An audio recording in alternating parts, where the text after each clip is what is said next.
Good day, everyone. My name is Ivy T. Caballero. For today's video, I will talk to you about historical foundation development of education, industrialization, Muslims, and Islamic kingdoms. Historical development of education, industrialization. So what do you mean by industrialization? Industrialization is the process by which an economy is transformed from a primarily agricultural one to one based on the manufacturing goods.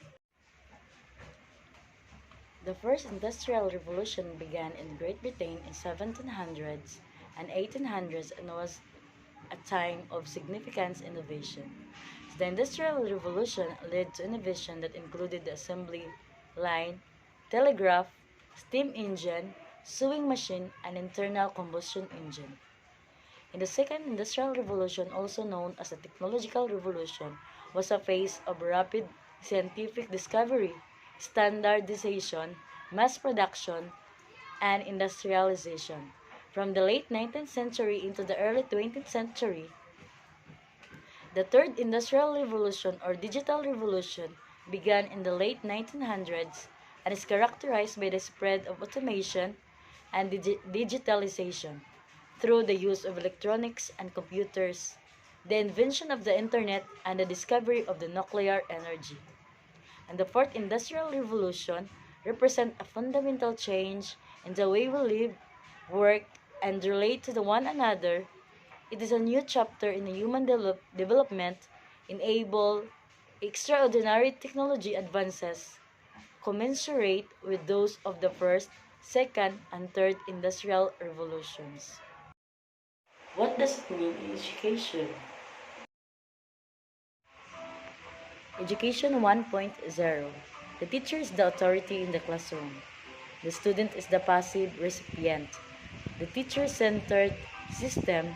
The teacher gives knowledge as the absolute leader in the classroom. Technology is forbidden in the classroom.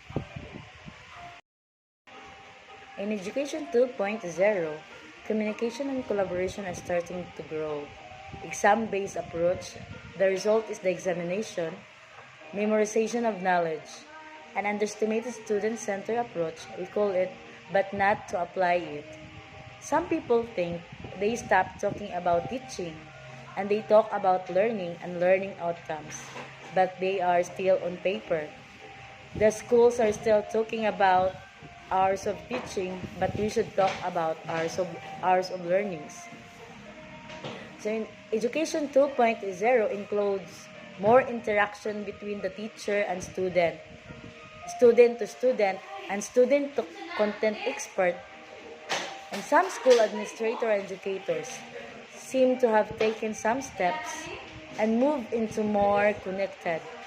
Creative Education 2.0 through using cooperative learning, global learning project, Skype in the classroom, and shared wiki, blogs, and other social network in the classroom.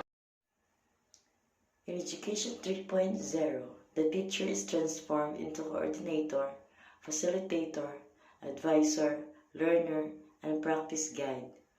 Student-centered approach. The student is researching. Flipped classroom method applies. More dialogue. Technology is everywhere. The student is self-learning and everywhere. The classical style classroom has no longer exists. Lesson plans are now called learning plans. So the teachers, learners, networks, connection, media, resources, tools create unique entity that has the potential to meet individual learners, educators, and even social needs.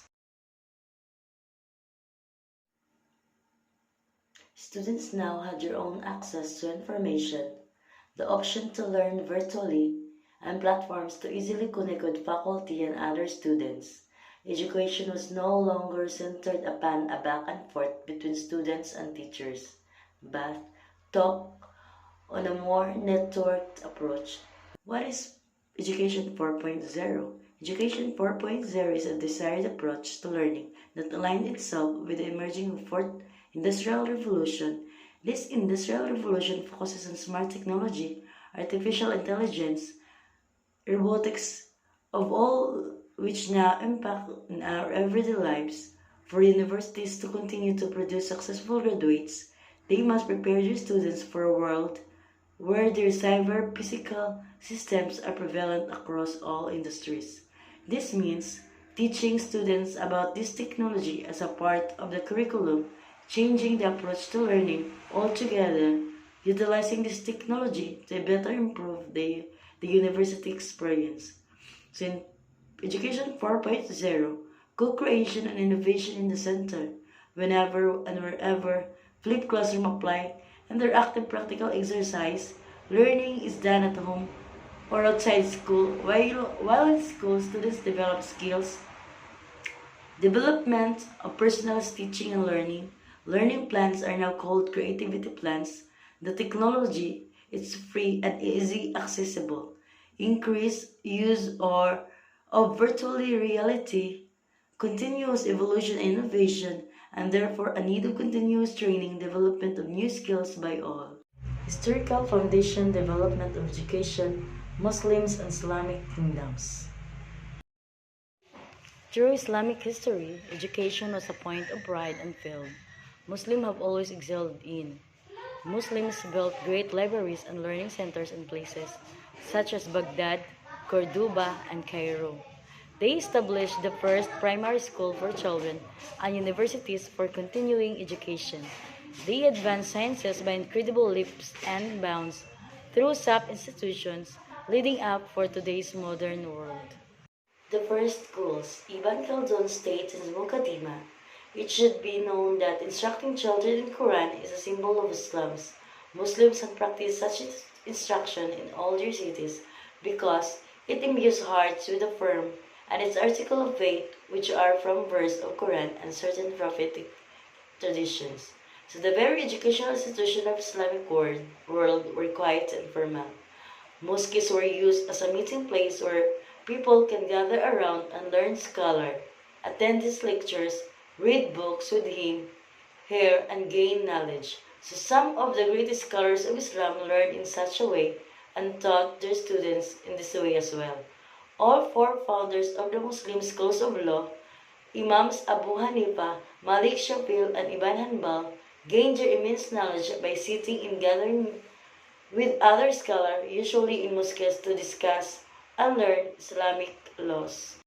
Dating back at least 900s, young students were educated in a primary school called Maktab. Commonly, Maktabs were attached to mosque, where resident scholars and imams would hold classes for children. These classes would cover topics such as basic Arabic reading and writing, arithmetic, and Islamic laws. Most of the local population was educated by such primary schools throughout their childhood. After completing the curriculum of Maktab, students could go on to their adult life and find occupation.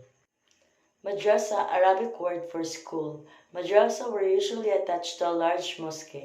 At madrasa, students would be educated further in religious, sciences, Arabic, and secular studies such as medicine, mathematics, astronomy, history, and geography, among many other topics. So when the students completed their courses of study, they would granted ijazah, or a license certifying that they have completed that program that are qualified to teach it as well. Ijazah could be given by individual teacher who can personally attest to his her students' knowledge, or by an institution such as madrasa. In recognition of students finishing their courses of study, ijazahs today can be mostly closely compared to diplomas granted from higher education institutions. In modern history, madrasa and other classical forms of Islamic education continues until today. In the Ottoman Empire, for example, French secularist advisors to the sultans advocate a complete reform of the educational system to remove religion from the curriculum and only teach secular sciences. Former Ottoman Empire still runs education along European line. For example, what you are allowed to major in the university level depends on how you do on a certain standardized test at the end of your high school career. Universities such as Al-Azhar, Al-Qaroin, and Darul Ulum in Deoband, India, continue to offer traditional curricula that bring together Islamic and secular sciences.